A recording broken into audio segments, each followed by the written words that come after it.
Welcome to எங்க street சமையல். இன்னைக்கு நம்ம என்ன பண்ண போறோம்னா தக்காளி சாதம் பண்ண போறோம். அதுக்கு தேவையான பொருட்கள்லாம் பார்க்கலாம் வாங்க. பிரபா நீங்க இன்னைக்கு என்ன சமைச்சீங்க? பச்சை மிளகாய் கீர்மா, கேரட் பீன்ஸ் போட்டு சாம்பார் வச்சிட்டேன். நீங்க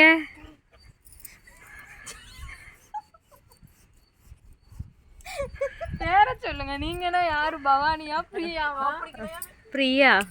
பிரியா வந்து லெமன் ரைஸ், பொட்டேட்டோ ஃப்ரை. நீங்க பவானி?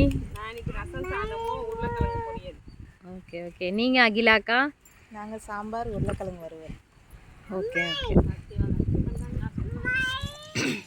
தேவையான பொருட்கள் 4 பெரிய வெங்காயம், தக்காளி 1/2 கிலோ, மஞ்சள் தூள், தனியாத்தூள், மிளகாய்த்தூள், இஞ்சி பூண்டு பேஸ்ட் 2 ஸ்பூன், எண்ணெய், கடுகு, உளுத்தம்பருப்பு, கல்லுப்பு, கருவேப்பிலை, கொத்தமல்லி, 4 பச்சை மிளகாய் கீறி வச்சுருக்கோம். தேவையான அளவுக்கு எண்ணெய் விட்டுக்கலாம். தேவையான அளவுக்கு கடுகு உளுந்தம்பருப்பு போட்டுக்கலாம். பச்சை மிளகாய் போட்டுக்கலாம். கருவேப்பிலை போட்டுக்கலாம். வெங்காயம் போட்டுக்கலாம்.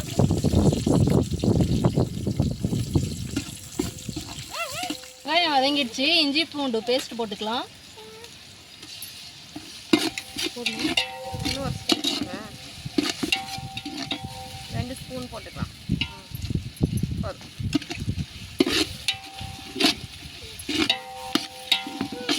இஞ்சி பூண்டு போட்டு கொஞ்சோண்டு உப்பு போட்டு வதக்கினா சட்டியில் அடி பிடிக்காது. தக்காளி போட்டுக்கலாம்.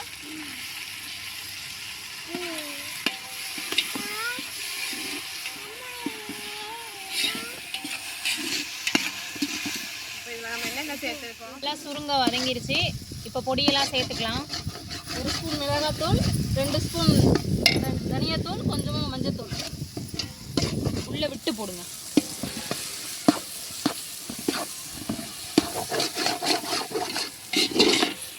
இப்போ கொத்தமல்லி போட்டுக்கலாம்.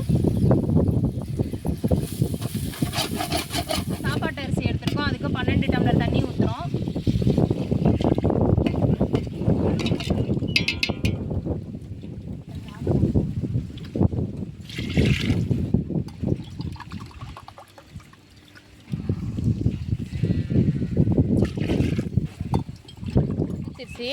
இப்போது சாப்பாடு அரிசி வந்து நல்லா ஊற வச்சுருக்கோம்.